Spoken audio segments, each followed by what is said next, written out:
Oh, fantastic. Fantastic. Thank you, James. Thank you so much. Thank you. Rhonda. Yes, I do have three to start with. And as we ask, please include your questions in the chat and we'll get to ask them to Abdullatif. So Abdullatif, the first question came in when you first started talking about ripples, and it says, do you agree that a negative event triggers the motive to generate a ripple? Sorry, can you repeat that again? I did Sure. not hear it clearly. Sure. Do you agree that a negative event triggers the motive to generate a ripple? It does, but the fact that we are surrounded on daily basis with different type of events. There are positive events, negative events. I believe we are that filtration.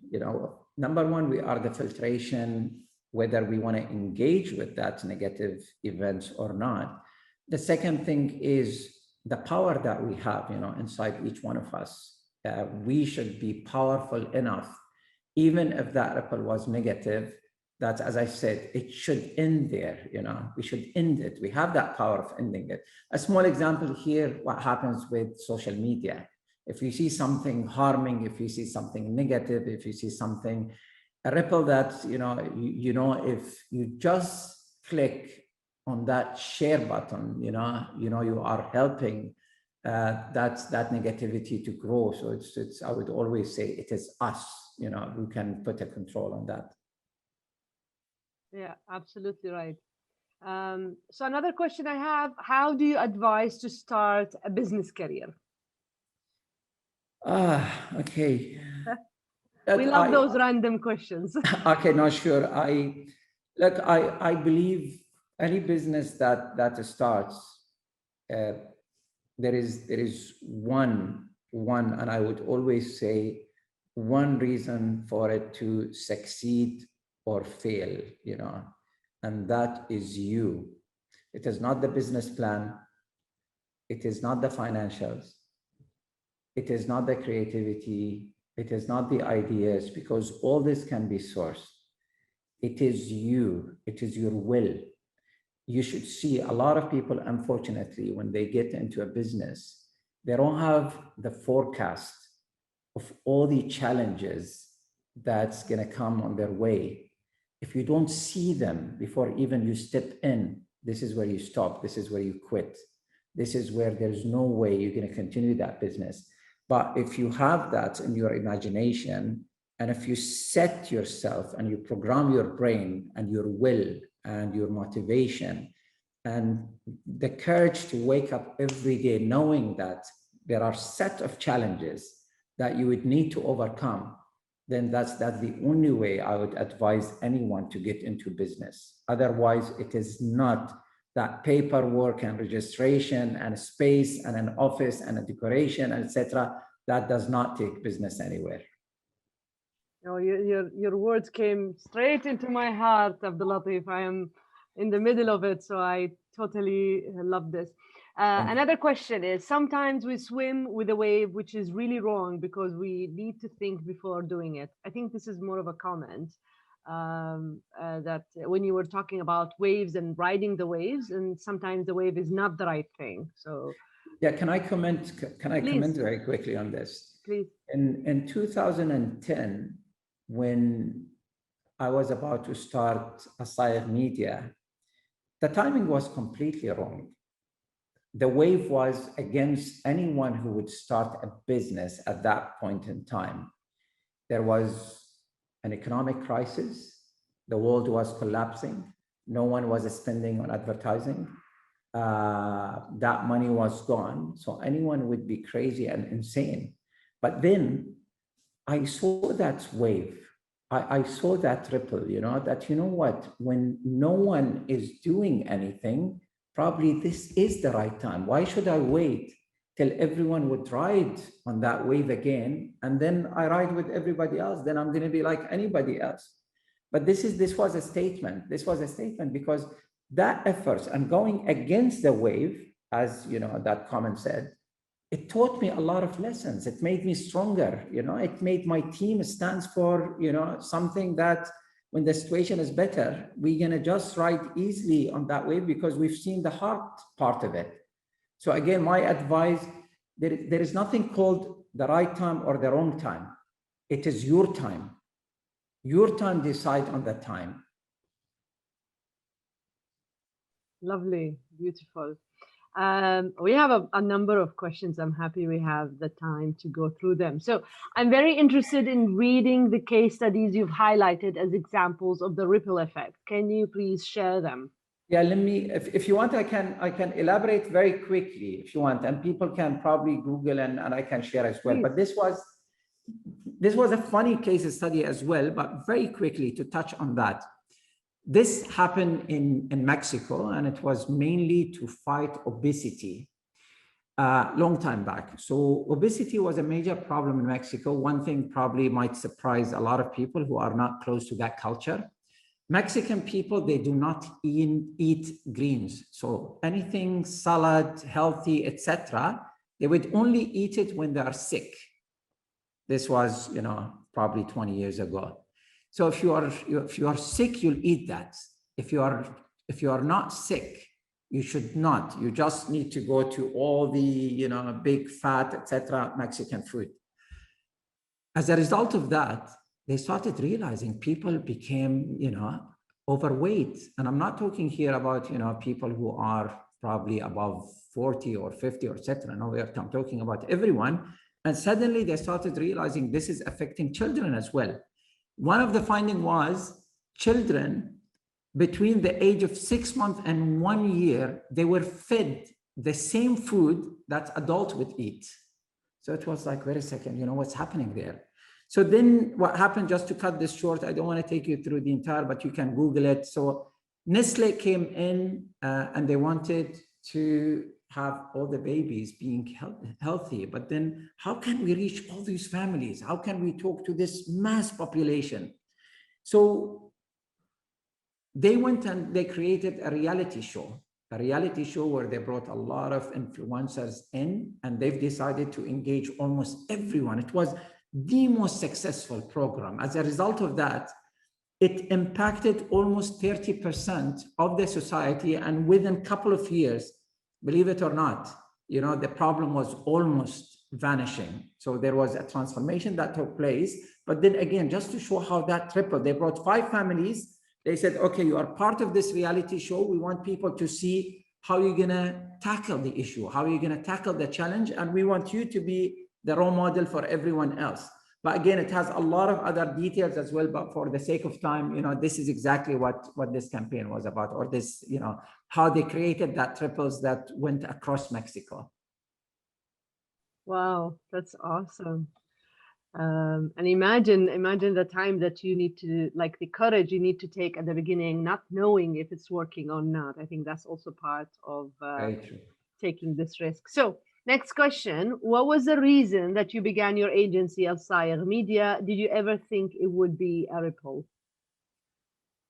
Okay, I was, when I was with the Arab Media Group, I was at the client side, so I saw the challenges. And I saw there is a missing niche. It's either you have the multinational agencies or you have the small boutique agencies, but then we did not have what we call a local agency. And also we did not have an integrated agency. So it's either you have creative or you have production or you have media buying, etc., but nothing combined. So the first question I asked myself, can I bring this complexity together? Would it work if we bring, the different pieces and we put them under one umbrella, and then clients can come to one agency to almost do everything? Maybe at that time, a lot of people thought the formula would not work. And it did take us a time. It did take us probably 3-4 years. And the biggest challenge was, how can we make people understand the power of integration? And we are talking about people inside the agency. But then we put a lot of efforts, we put a lot of energy. It did work. We've realized that it is a model that a lot of clients want. Today we run more than 70 different accounts. The agency life, and the reason, again, going back to the question, the reason why I love the agency life, I have that eagerness to see changes, and probably again, this takes us to, to the ripple as well. Once you do something great and you see that positive impact on clients and on their customers and on, everyone who works with that brand, this is the type, or this is the happiness and the joy that we have. How can we create that ripple from a simple idea that we developed further, and then it moved to a lot of different touch points, and then there was this success stories which we can live for years being proud of. And the learning, of course, the learning is always, it's a huge part of it. Every day you have 7 to 8 meetings from different industries, different brief. You are the doctor, of media. People come to you and talk to you about their problems, and you need to find them solutions. But when they talk about their problem, they talk about their industries, and you need to go back and conduct research and do reading. So you become an expert in life. And then you'll take one piece from here and you'll put it here and you'll do. So it's like there are so many solutions in front of you, and you'll choose and you'll select what fits what to give the clients what they're looking for. Oh, it looks like you really enjoy what you're doing, Abdullatif. This is beautiful. I love it, yeah. So how big of a role does patience and awareness play in the ripple making process? Okay, I think if you are referring to what we should do as an individual, or this is what organizations do. If you are referring to what we should do as an individual, I think we should impact everyone. We should have an impact on every individual. There are so many people who they don't know how they can become the next ripple, how they can probably impact somebody else's life. We have to show them. We have to share with them. Today it's and I'll share probably example here. It's when I meet a client, the first thing I want to do is to find out if we are the right fit for that client or not. But our journey does not stop there. I want to leave them with a ripple. I want to leave them with a thought. I want to leave them with a thinking. So if I'm not working with him, I want to advise him what would be the best thing for him to do to get to that conclusion. Probably, it's not, people would say, this is not your duty, you guys are not responsible, he's not using your services, why would you do that? But we truly believe we shouldn't. There is a hat of business that we wear, and there is a hat of human and the hat of life that we should not forget. Because at the end of the day, you don't represent business, you represent life. Business could vanish, business could change, life does not. And the impact that you have, a lot of individuals who we left them with certain impacts, they came back to us after some time. You remember you gave me this advice 6 years ago regarding this. Yeah, it worked, I'm successful, etc. Now I want to use your agency. So you never underestimate what you could do and what sort of effects that can have, even if at the moment has no values and has no result in your opinion, it will have a value. Not necessarily it will have a value in you, in somebody else's life. It's when you teach someone, sometimes when we come and we train people, and I'll end this part with a conversation sometimes I have with HR. When we train people, HR comes to me and says, why are we training them? What if those people leave? I say, it's okay. Let them leave with that knowledge. Let them take it somewhere else. Let us benefit life and universe. Let us be that positive ripple to people's life. Let's not have that fear of what if they leave us? What if they go somewhere else? Yeah, if they have a better opportunity, let them go. Let them try that, that different journey, and let them take that knowledge with them. And we're going to be proud when we see them successful.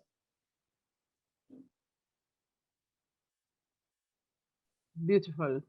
So next one, which skills should we be focusing on in national universities to prepare our students for the UAE of tomorrow? Okay. This is a very difficult, very good question, very difficult question as well. I know that there is always a gap. Even us as an agency right now, we run every day to fill these gaps. Technology runs at a very high speed. There are new players everywhere. There are smart kids, they are coming up with solutions, every hour. So we are bombarded with messages, we are bombarded with solutions. In my opinion, it's not the skills, is not the training, it is not the curriculum. It is emphasizing on how we can build the ability inside of them to wake up every day and they are seeking knowledge and learning, So I think universities, they have a huge responsibility for the way forward, how they can prepare the next generation of people who strive for learning. They say every day, if there is a day that I do not get knowledge, or I do not learn new things, or I do not pick a new skill, that day is expired in my life. I did not benefit from it. So I think this is the new breed of workforce that we all need for the coming years. Awesome. Before I ask you my next question, how are you feeling? Awesome, because I have at least 10 more. Are you ready? I'm more than happy. I'm here for everyone. This is beautiful. This is one of our most engaging talks, and we have like 90 strong attendees. So that's amazing. Thank you so much, and I'd like to thank everyone, to be with us today. Yes. Thank you all. Next question: where do you see Dubai's event industry developing to in this special time? It's going to come back, and it's going to come back very strong. Now, I'll give you my quick reading, everything that we've been witnessing over the past probably few weeks, Just in the past 2 weeks, this is to give everyone how Dubai is not only waking up, but Dubai is waking up stronger than any other time. Dubai 2040 is a message.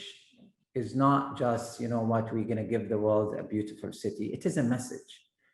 It is a message to tell everyone that, what, this city is going to be almost twice of its current size. Everyone should read that in a very smart way. What would happen? What should I do over the next 20 years? From a small business to a large enterprise to someone who's at college right now, kids who are thinking about choosing their major, they need to start thinking from now. Wait a second, we are in a city that we thought it's already there, among the top in the world.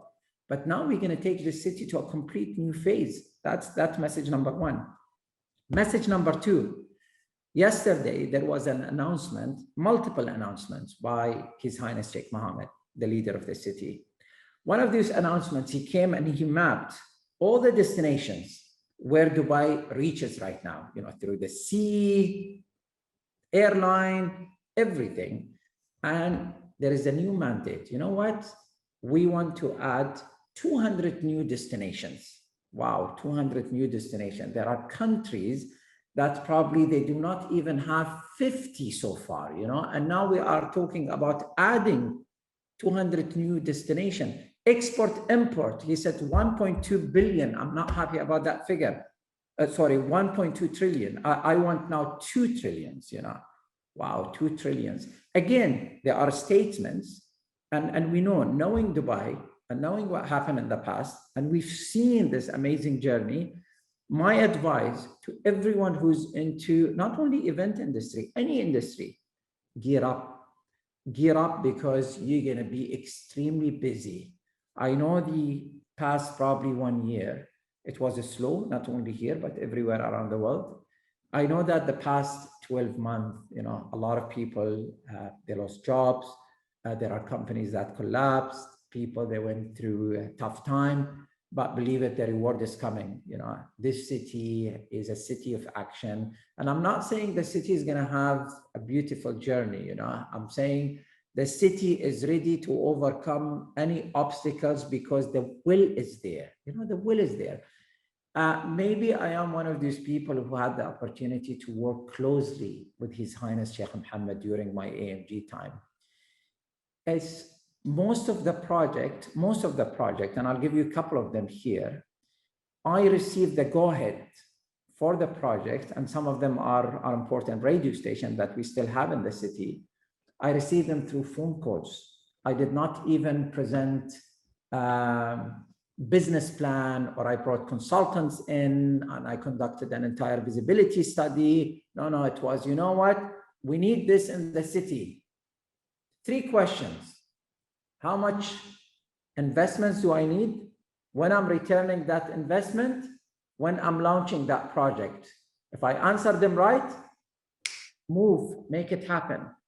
We've never, you know, the joy and how basically almost every organ in your body moves towards that goal is unbelievable. And we know with that spirit, this city is gonna rock again, you know, more than any other time. Absolutely. And you didn't get this out of nowhere, Abdullatif. You got these go ahead with a phone call because you proved yourself with your work. Like, you are someone who does what they say they will do. And so this thing Thank you so much. basically gave you the opportunity to be in the right place at the right time with the right people. So, and the next question is, who would have a positive ripple effect, a leader or a boss? It's definitely a leader, you know. Today, you don't want a boss, you don't want a manager, you know, you don't want someone to manage you. You want someone to lead you, to tell you, you know what, this is the path. Because a leader is someone who would teach you what to do, not only when you are around him, but also when he's not there. This is what leadership stands for, you know. This is what happens when a father leads his children. After some time, they're gonna grow and they're gonna leave that place. But then it's either he has done a great job in being an amazing leader, or he was just a father who would bring them, you know, food and all the necessities, and he'll make sure their school fees paid, and his job will end there. But no, it is a leader. It is a leader. You want leaders today, you know, you want these people who, if you sit with, you'll get inspired without even saying a word. And this is what, truly speaking, I was blessed with. I worked for almost 19 years with His Excellency Muhammad Al-Gargawi. I did not spend a lot of time with him, but the little time that I was around him or he was around me was way more than enough for me to understand. Sometimes the leader, you don't just basically look at what he tells you, is the way he acts, is the way he sits, is how charismatic he is how he makes decisions. Even when he does not talk, there is something, and you need to start thinking why he did not say anything. And you need to get to that conclusion. So there are always messages, whether they were direct or indirect messages, that you need to understand, you know, okay, he wants something out of this, and he wants me to do probably something that will make me strive. A leader wants to see people becoming better than them. You know, I always say when I interview people, one of the first things I look for, what can he tell me that I don't know, so I can learn from him? What sort of knowledge he can bring to my organization that can add to the knowledge that's already we have? But then leaders would always look for those type of people so they can climb that ladder higher and can bring those people who can also grow with them. Yeah, so it doesn't necessarily attach itself to a position. A leader could be at any part of their journey. Very true. Oh, awesome. What skills do you think for a 21st century media person need while joining the industry?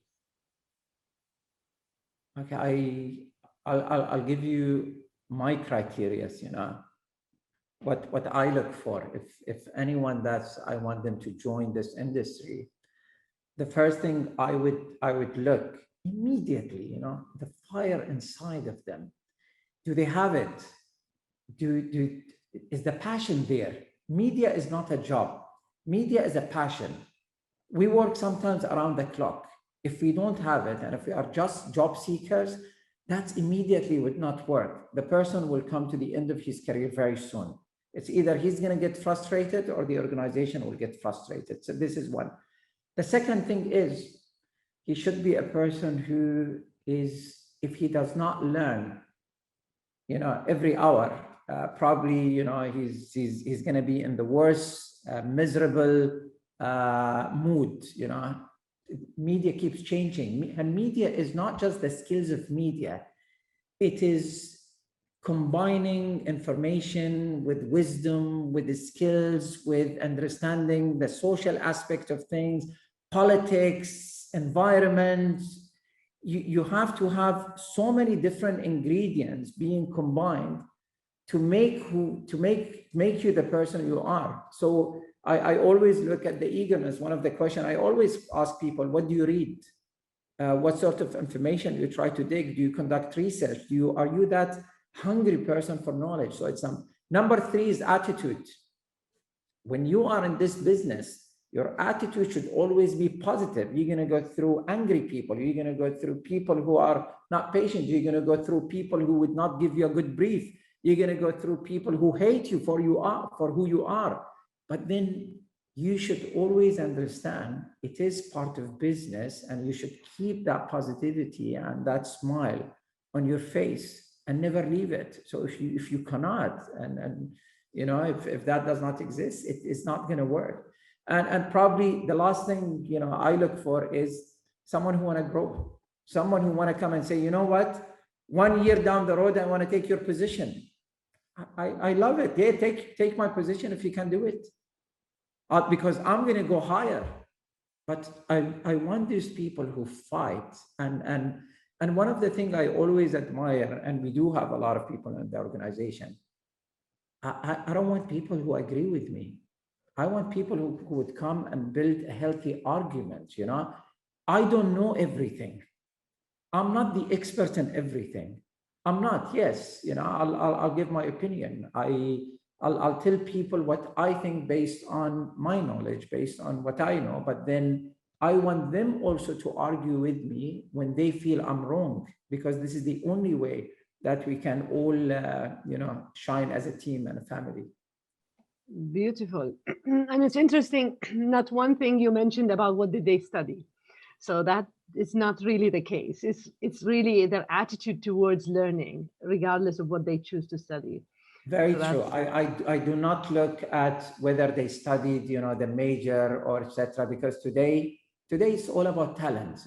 It's all about. I mean, you have the biggest people who let's talk about Bill Gates.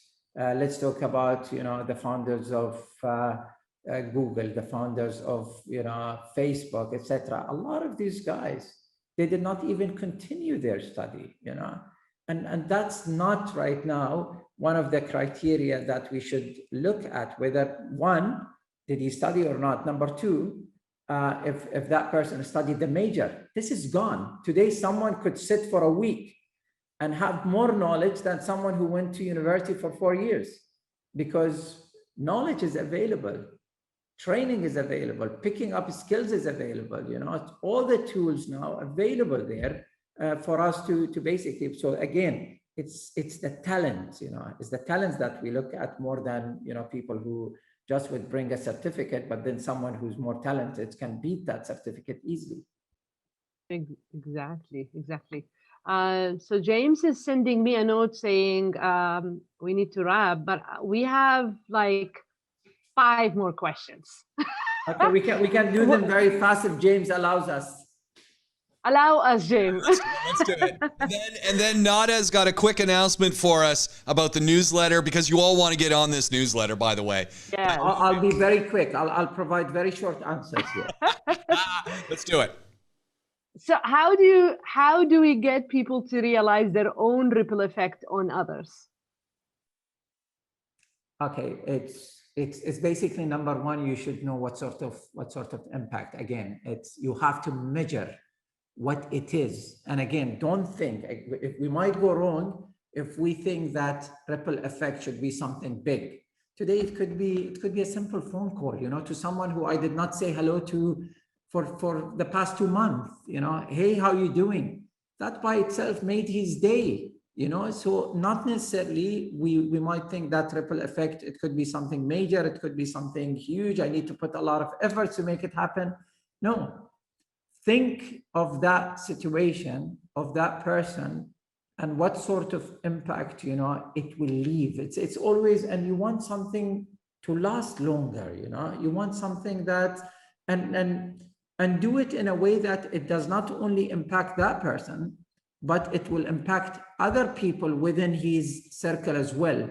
So it's always, I think, beyond the person. And I know that knowledge. I have a friend who basically, he has some other friends as well. So sometimes indirectly, if I want to impact these other people, I go to him and I see the result couple of months down the road, and I know he went there and he did it, but without telling him directly to go and do it, because sometimes it does not happen. At home, when you go to one of your kids and you send that kid a clear message, but you do it sometimes a little bit loud, because the purpose is, I want that ripple effects to spread. I don't want to repeat that message 4 times or 5 times. So it depends on the situation, to be very frank, and it differs from one to another. Yeah, we repeat messages to kids many times and it doesn't ripple.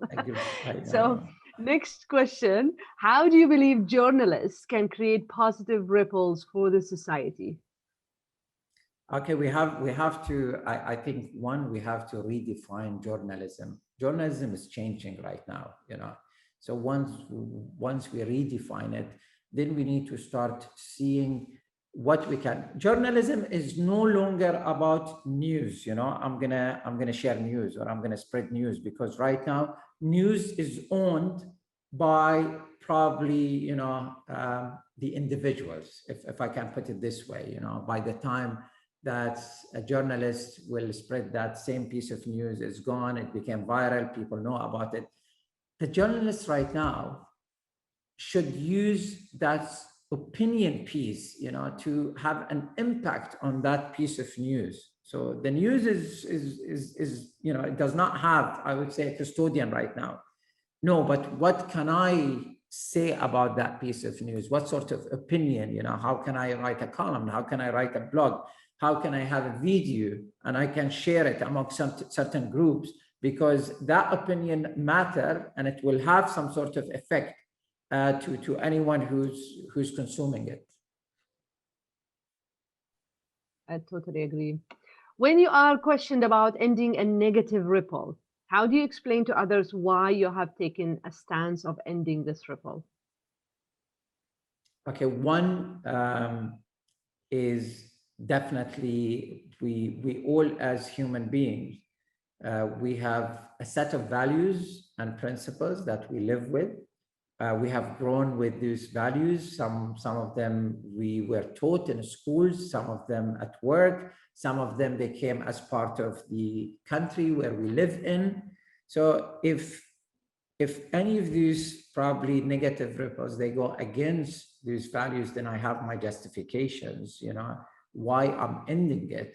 And I don't think it should be opinionated. It shouldn't be, I'm ending it for the sake of ending it, because the other party might have a different opinion about it. They see it positive, you see it negative. So if you can justify it, then you can easily, and you can convince the other party. So we always say, remove yourself from subjectivity, because it will not take you anywhere. It's going to be argument for hours or days or weeks, and it could be endless. Yeah, and I think you also answered the next one, the next question. I mean, isn't it possible to change a negative ripple into a positive one, as good exists in everything, even as bad? Yeah, even of the course. bad. Yeah. Of course, sometimes something could be completely negative, but maybe you look at a positive angle of it. It's like when you read about someone, okay, there was this guy who robbed, a grocery store. And then everyone will look at it, okay, there is a robbery and there is etc. And then someone comes and says, by the way, this guy is feeding a family of a friend and he did not mind to go to jail as long as those guys will wake up next day not dying from hunger. If there is, people did not know the rest of the story. The judgment came based on what they received as, that piece of information. So we always, yes, you can, because then we say, poor guy, yes, someone should step in. Where is the government? Where are policies? What are we doing with that? Family. Let's have a donation campaign. Let's go and rally for them. So you see, we always have the abilities if we do a bit of digging, and probably this is one of the things that a journalist can help in doing. Absolutely. Last two questions, and I'm paraphrasing first one because it's long. From an agency perspective, we face clients that put a lot of limitations along the way, and there are multiple layers of approvals. How do such limitations constrain one's creative ambitions per se, as they'll be obliged to conform? Okay, one of the things that I've realized, and where this problem usually happen, and this is where I advise my team, it's the starting point. It's always with a starting point. What happens usually in an agency, you have a team that work on a presentation or a proposal, and they'll go and they'll pitch. And then you have another team who jump in, client servicing, creative, video, etc., whatever.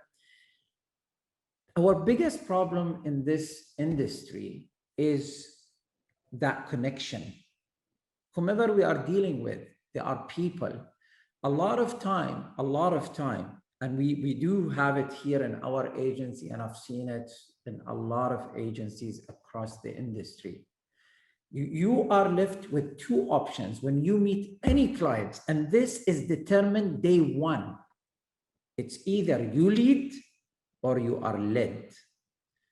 If you are leading, then you're going to eliminate a lot of these issues and problems, and making sure. One of the things I always emphasize, who's the point of contact? But not only that, who's going to give us approvals? You have to decide on certain things, but not only that, clients are ready to let go. They are ready to let go and to give you the ability to lead, as long as they feel that your knowledge, your line of expertise, what you are giving them, it is safe, it comes from an expert's mind, and you understand their industry as well. A lot of time unfortunately, we work more as people who would just deliver. What do you want? This is the scope. You want 4 pieces of creative? I'll give you that. You want 2 copies? I'm going to go and talk to the copywriters. No. We have to be there to dictate. You have to pull your muscles and to go to them and to say, you don't need this. By the way, let me replace this with that. But that only comes when you have, what I've mentioned earlier, these ingredients, the knowledge, the industry knowledge, understanding the different pieces of what an integration model is about, knowing what your client is going through, what's going to happen next, what is their bottom line, what's going to affect it. Then slowly you're going to see yourself, eliminating a lot of these layers of approvals, which becomes tiring, exhausting. And when you come and evaluate whether you made money or not, no, this was a losing account, because the number of resources and the multiple times of revision does not justify the money that you made. All right. All right. So next question. It seems that there isn't a boring day when dealing with clients. Do you feel that sometimes students and creators fearful of thinking bug and pushing the limits within themselves? Oh, bug and push the limits within themselves. Sorry, can you repeat this? Yes. Yeah. So it seems that there isn't a boring day when dealing with clients. Do you feel that sometimes students and creators fearful of thinking bug and pushing the limits within themselves? I think it means it stops themselves because of all the things. If I understood this correctly, we all as human beings, we go through our ups and downs, One day we are at a peak of our creative and energy. The next day we might not be at that same state of mind, but there is always that self motivation. You know, I would say self motivation and self push and energizing yourself is more powerful than anybody else doing that to you. You know, I've had probably one boss in my entire life, you know, and that boss was not engaged with me. I didn't have accessibilities to access to him. You know, he wasn't a boss that I would see every day. He wasn't a boss that I can go to for problems or for issues or for directions. It's just that I always been the boss of myself, and there were a lot of days, and it still happened. I'm tired. I'm not in that state of mind. I'm exhausted in the morning to get up or to leave my bed. I'm going through multiple meetings, and then some of them are not super excited. It is always you. You need to push yourself, energize yourself. You know, there is this the inside of you that you need to drive it. Nobody else. And even if someone comes to motivate you, they will never motivate you the way you can motivate yourself. The day that you would reach to become very systematic on pushing yourself and not waiting for someone to push you, this is where you can go and move mountains.